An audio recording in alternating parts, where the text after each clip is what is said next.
This is another reason why I feel like LeBron plays better off the ball.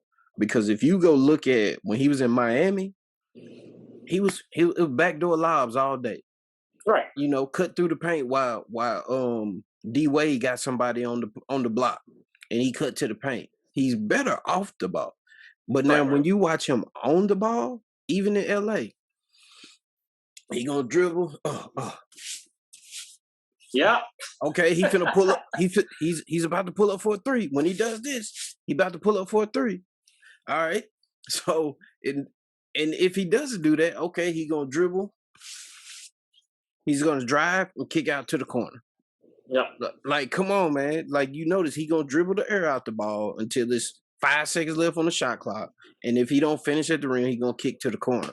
It's not that complicated. Right. You know, and and it's players like that you can tell. Like, if you're able to do that, that's like, with football, you can see what the player's calling. You know what I mean? You got to be able to read that defense. You know what I mean? Read the offense. Yeah, and the crazy thing is, like, when I watched the Lakers play, because they was on TV a lot last year, playing the last game of the night, I'm like, okay, and I'm calling it out. He finna pull up. He finna pull up for a three. All right, mid-range. All right, post up on the block, turn around, jumper. It's like, come on, man. How y'all don't see this? Yeah, right. You reading it and you at home. Yeah, you know what I'm saying? And keep in mind, almost everybody lets LeBron start off going right. He goes right on most of his drives. And it's like, you don't see this coming? Like, come on, man. Make him go left a little bit just because it's harder going left. It's harder going left shooting with your right.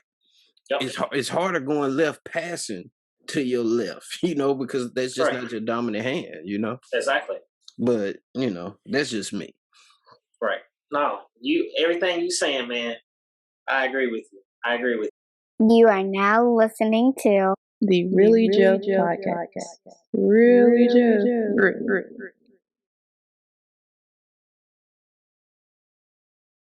So today, we got Fort Worth's own Brandon Lewis, a sports columnist for Dallas Express. Correct. Dallas Express. All right. So with my podcast, I plan on integrating sports a little bit because that's part of my life. You know what I mean? Like sports. Right. Yeah, that's a big part of it. So I feel like I already do like real life topics, but I'm gonna integrate sports. So this is gonna be the first sports episode. So of course I got to get a sports guy to talk about sports with me. So I'm sure just like I know, we have the Lakers who just made a big trade. They bring in Russell Westbrook to go along with LeBron and Anthony Davis. I want to get your thoughts on it. Of course, I'm going to give mine, but do you care to go first or would you like me to go first? Hey, man, I don't mind. Whatever. It's your show, so, hey, you tell me what you want to do.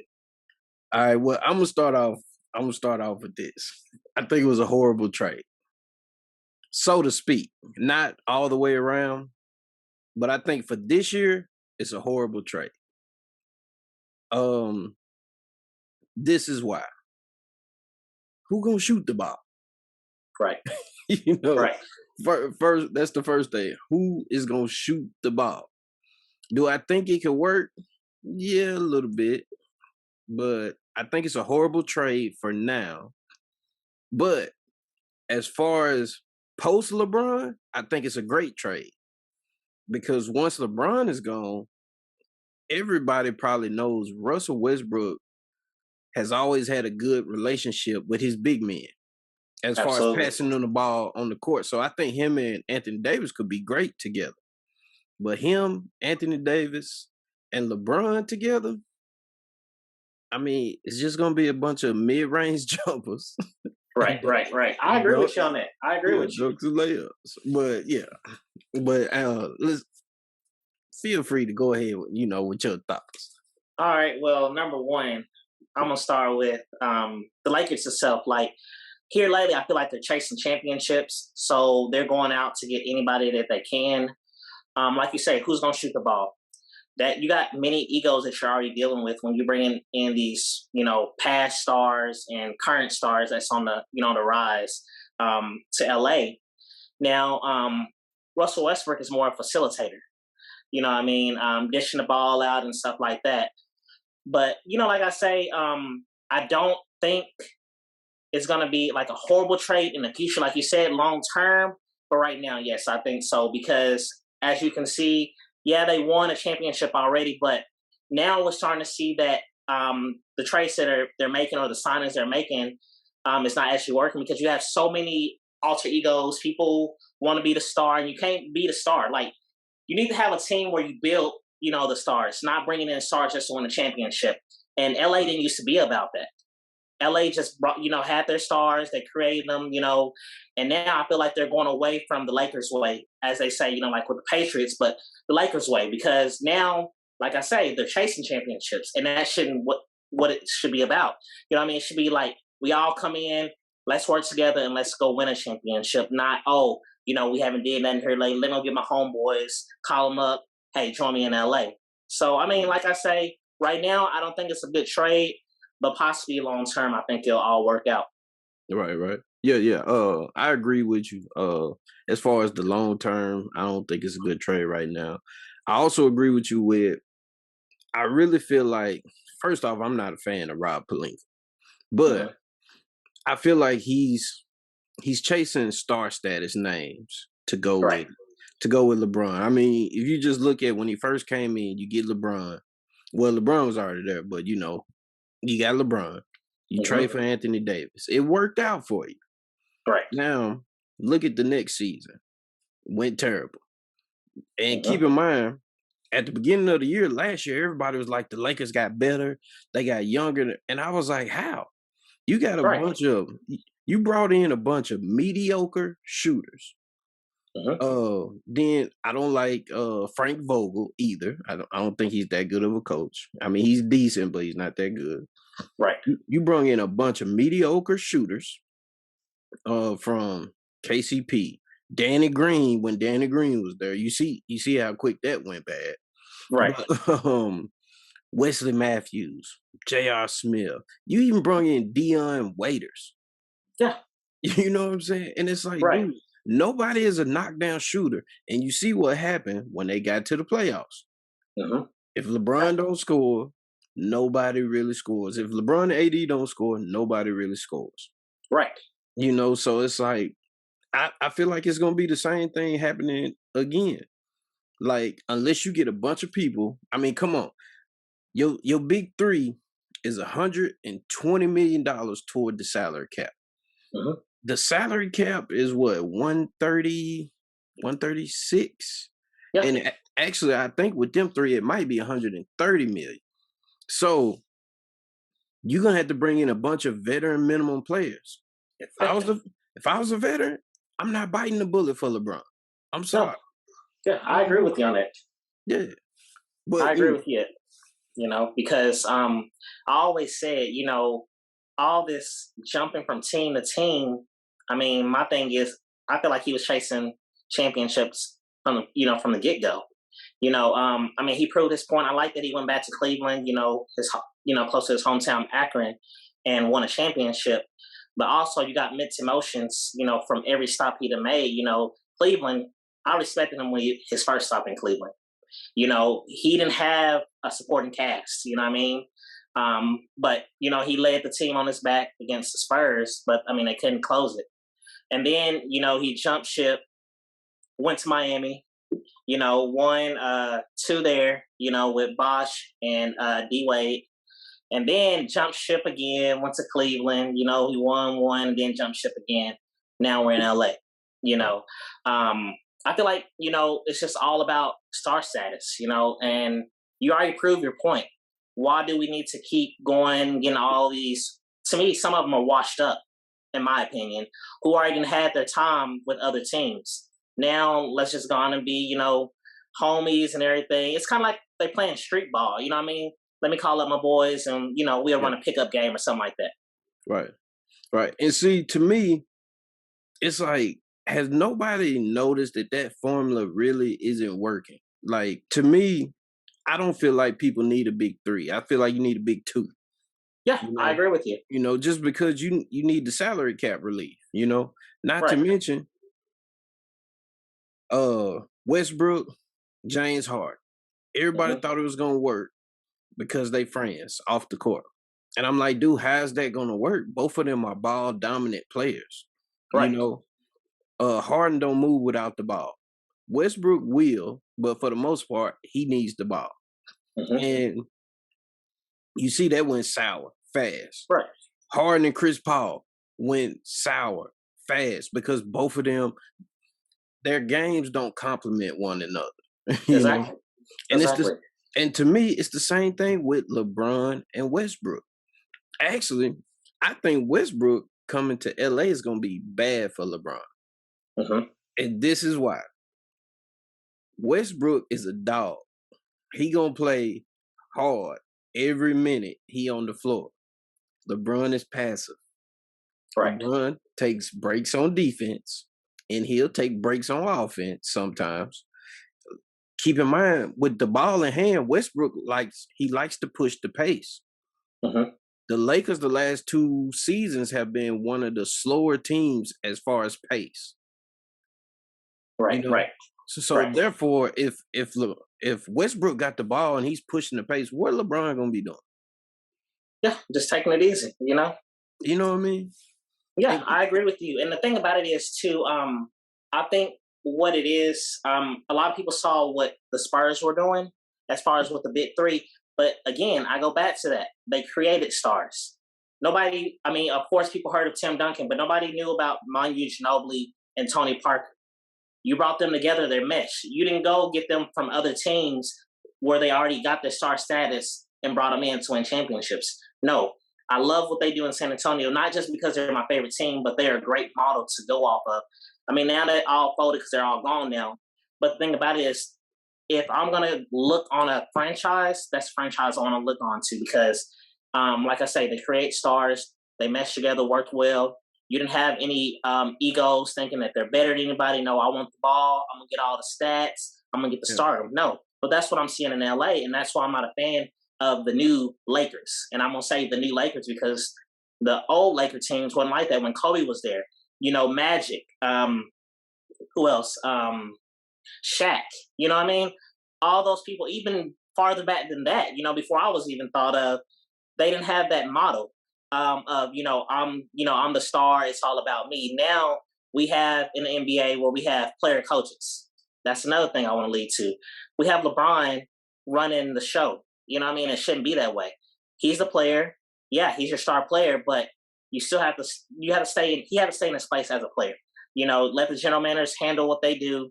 I feel like now it's just like the general manager just listen to what LeBron's saying. It shouldn't be that way in the NBA. Right. Yeah, I think Rob Pelinka is on borrowed time. Yeah, exactly. I feel like that's one reason why he made the trade is because he can say, hey, look at this roster. I'm trying to help us win. And I don't think they're going to win, but I feel like that's going to be, his reason for not losing his job. He just put a star-studded lineup together. And, I mean, come on, man. It's like, to me, the NBA falls short on evaluating talent. You got all these people that work for an organization, and not to mention the G League.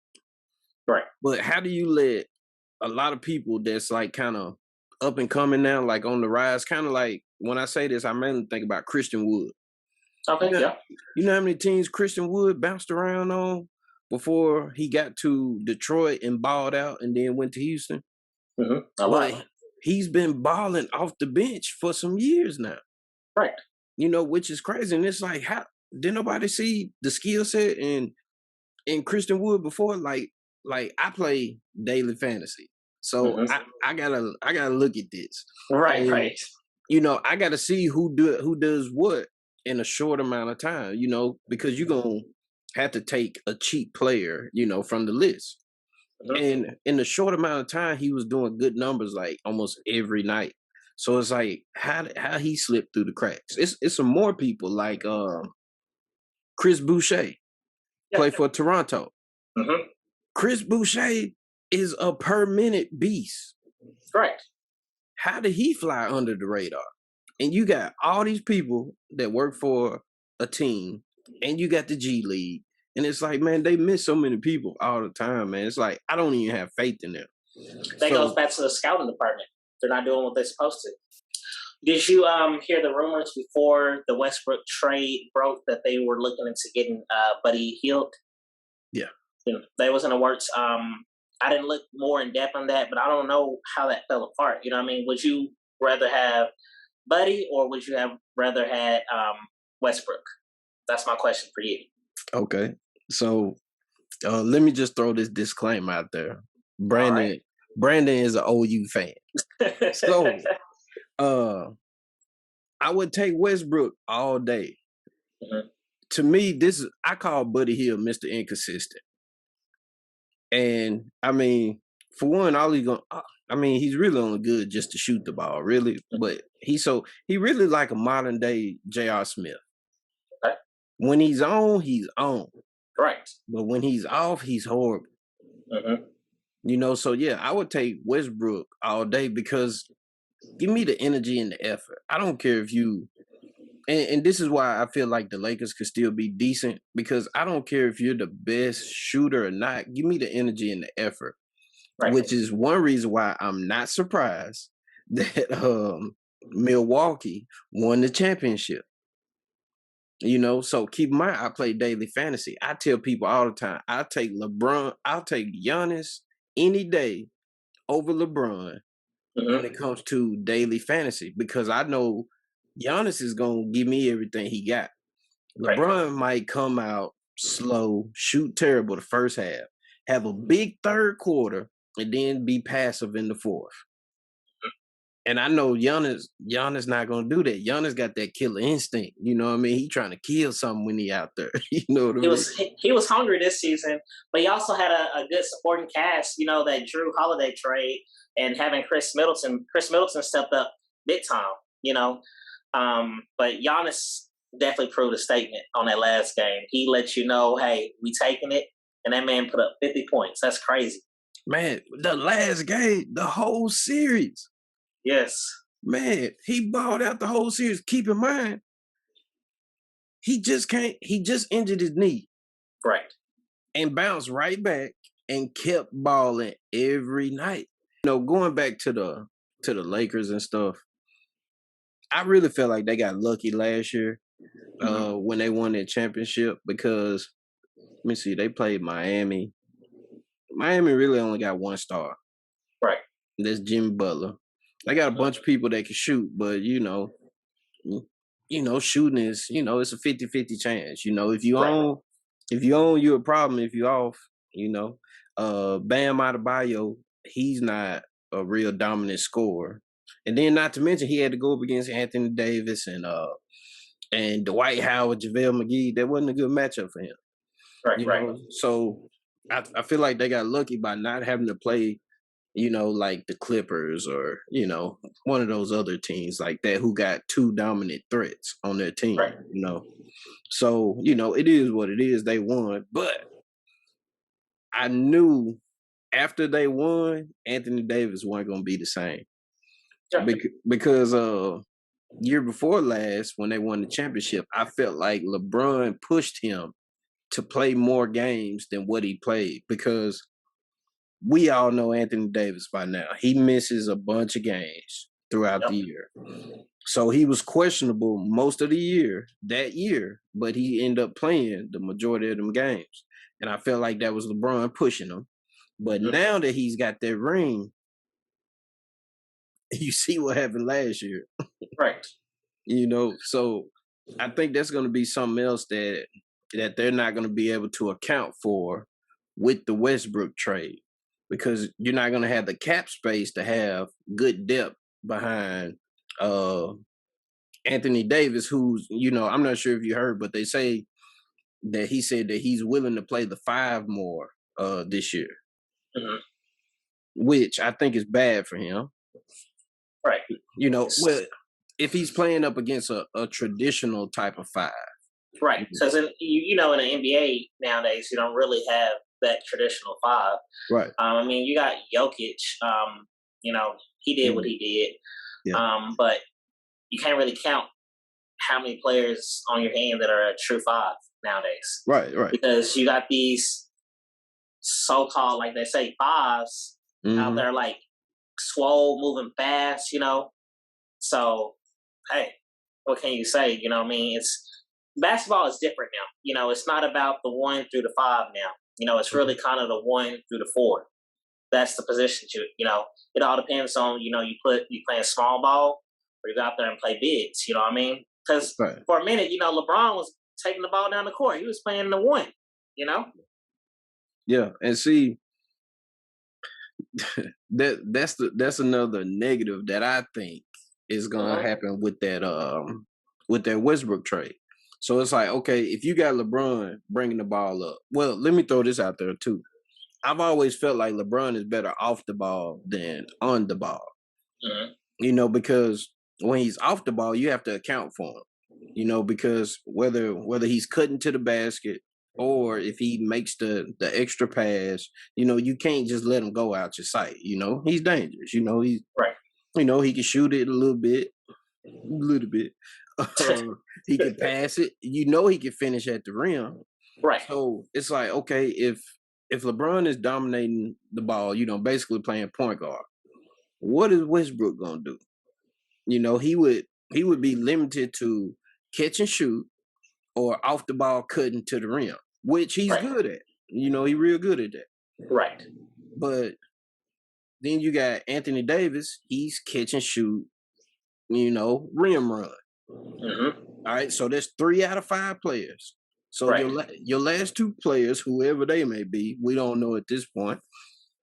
They're gonna have to be solid catch and shoot guys. But I mean, you really only gonna have no more than 2 shooters, 2 really good shooters on the floor at a time, and that's if you get 2 really good shooters. Right. If they mediocre, they just gonna sit paint. Yeah, and that's the thing.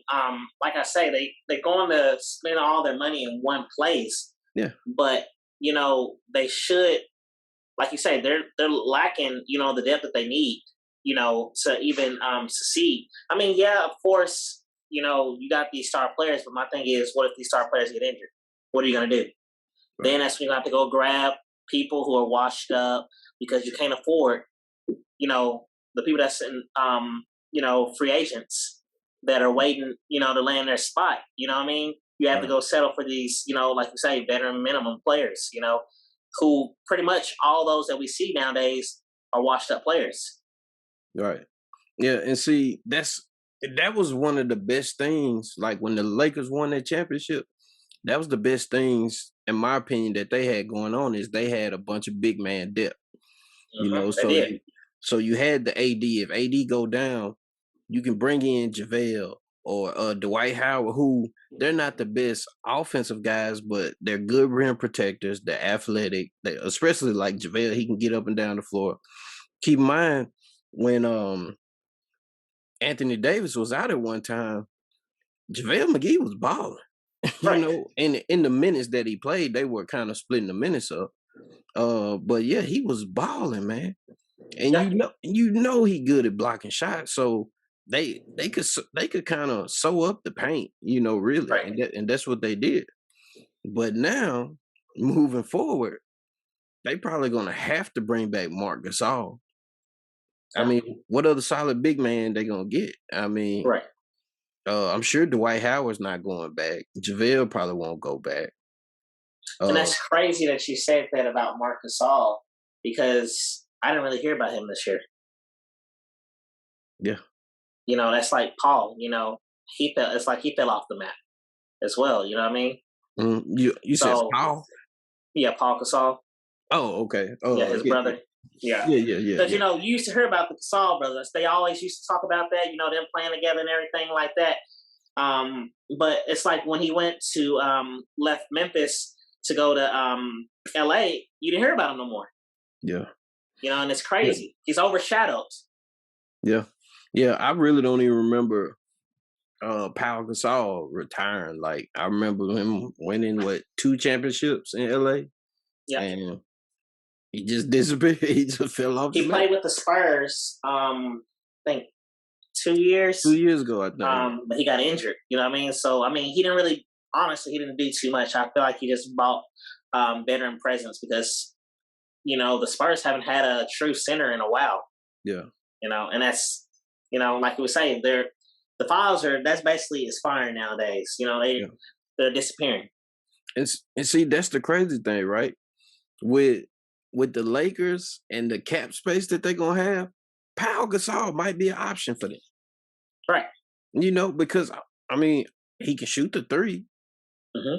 All he got to do is shoot the three and rebound, even though he probably 40 years old by now. Right. But that could be an option for them. I mean, what the Lakers are about to do it actually reminds me of what happened in Miami when LeBron, D Wade, and Chris Bosh first got together, and they was like, they don't have any salary space. They got to get a bunch of veteran minimum players. Like, what was this center guy? The center, Joel Anthony. Yeah. Yeah. Who was he? Right. Where did he come from? You know what I mean? Right. And yeah, you got to have Udonis Haslem. Yeah, the man been there for years. Yeah, you got to play him now. Yeah.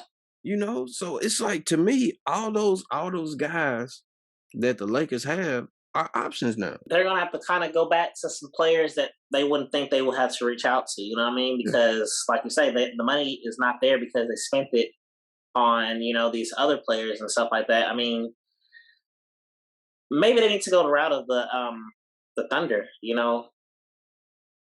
Draft picks. You know what I mean? What do you see the Lakers' record being this year? I will say definitely over 500. I say about a 55 win team. 55? Okay. Yeah. All right. Who has the better statistical season? LeBron or Russ? I say Russ. Okay. All right. Do they make the playoffs? Yes. Okay. Before we go, you got anything you want to say to our potential listeners or viewers? Well, I mean, if you would like to follow my writing with the Dallas Express, you can check me out at DallasExpress.com. I write for the sports column there. I write mostly about local sports in the Dallas-Fort Worth area. So if you want to check out about things in the Dallas-Fort Worth area, you can tune in there. And I have Instagram _BLewis2K14. You can check me out there. But man, I appreciate you having me on your show. It was a good thing. Hopefully it's not the last time. Oh, man. Hey, whenever you're ready, man, we can do something, man. I love talking sports, man. I love talking sports. Whenever you're ready to run another one, you got another topic, let me know. Yeah. Hey, man, look, I appreciate you taking a little time out your day and, to sit down with me. So, yeah, hey, thank you also. And, to our potential listeners or viewers, we out.